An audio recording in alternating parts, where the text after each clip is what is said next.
Democracy में हर एक को अपनी बात रखने का, हर एक को अपनी आवाज उठाने का और ये सब अधिकार सबको मिलता है। लेकिन मैं अपनी प्रशंसा स्वयं करूं ये ठीक नहीं लगता। बाकी जो नेगेटिव राजनीति से प्रेरित हैं या टीएमसी के साथ जो डायरेक्टली इनडायरेक्टली मिले हुए हैं, मुझे लगता है मैं अपना समय उन सब चीजों में खराब करूं, शायद ये जनता के लिए उचित नहीं है। इससे पहले भी बहुत सांसद दार्जिलिंग में हुए और मुझे अभी 2 साल हुए हैं। मुझे गर्व है दार्जिलिंग का सांसद होने के नाते। और दार्जिलिंग का सांसद मेरे लिए सिर्फ एक फॉर्मेलिटी नहीं है, एक सिंबल नहीं है। मैं स्वयं गोरखा हूं। मैं चाहता हूं 1.5 करोड़ गोरखाओं के साथ न्याय होना चाहिए। 2 साल आज तक जब भी मुझे मौका मिला मैंने अपनी बात रखी। रिकॉर्ड में भी सब मौजूद है।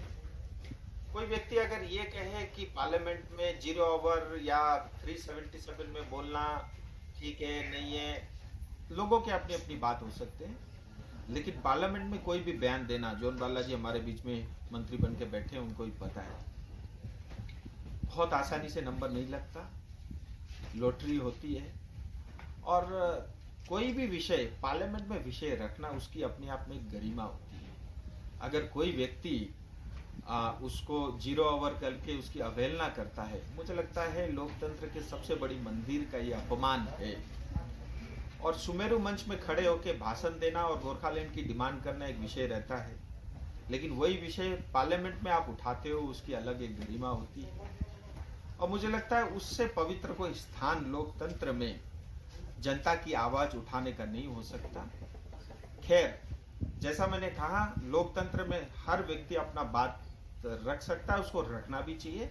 और जरूरी नहीं कि हर बात हर लोग मेरे से सहमत हो। और मुझे ईमानदारी से क्या करना हो मुझे पता है।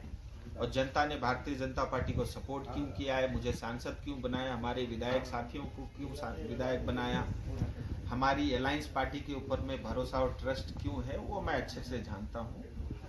और उचित जगह पे समय पे मैं अपनी बात रख रहा हूँ।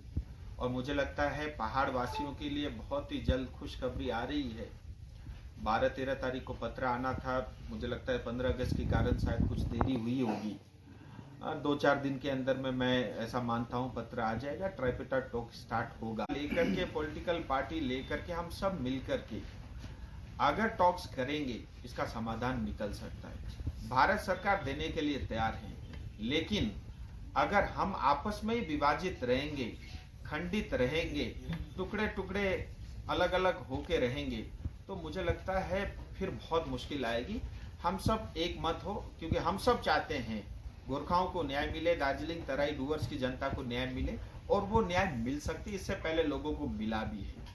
सो मुझे लगता है इस समय का पूरा उपयोग करना चाहिए। मैं तो ये चाहूंगा आपके माध्यम से किसी के भी जनता के कोई सवाल हो, सजेशन हो, कोई सुझाव हो, मैं उसका एकदम आदर के साथ, उसका सम्मान के साथ मैं चाहूंगा वो आए। और जब मुझे अपने क्षेत्र के लिए, अपनी जनता के लिए जो मांग रखनी होगी, उसका नाम, उसका स्वरूप कुछ भी हो, मैं रखूंगा। और हमारे सब विधायक दल, हमारे अलायंस पार्टी के साथी सब लोग अपना विषय को रखेंगे। और आज हमारे लिए गर्व का विषय है कि दार्जिलिंग तराई डूवर्स क्षेत्र से ही हमारे सांसद मंत्री बन के यहाँ आए हैं, करसोग में हमारे कार्यकर्ता अलायंस पार्टी के साथियों से मिलने के लिए। मुझे लगता है गर्व का विषय है। और मैं जोनदा, मेरे बड़े भाई भी हैं, मैं उनसे भी अपेक्षा करता हूं कि हमारे जितने भी मुद्दे हैं उनका पूरा समर्थन रहेगा। और उन्होंने किया भी है, पार्लियामेंट में इन्होंने भी अपना विषय गोरखाओं को लेकर के रखा है। मुझे लगता है ये विन विन है और ये अच्छा समय है। गोरखाओं को न्याय मिलना चाहिए। अब तक जो है हिस्ट्री में ये किया या हमने इतना त्याग दिया, बलिदान दिया, भाषणबाजी बहुत हुई है। मुझे लगता है धरातल पे कुछ उनके लिए करने का ये अवसर है और हम उसको जानेंगे। ठीक है बेटा जी, डेवलपमेंट मतलब मैंने जैसा बताया, लोकतंत्र में हर व्यक्ति स्वतंत्र अपनी बात रखने का।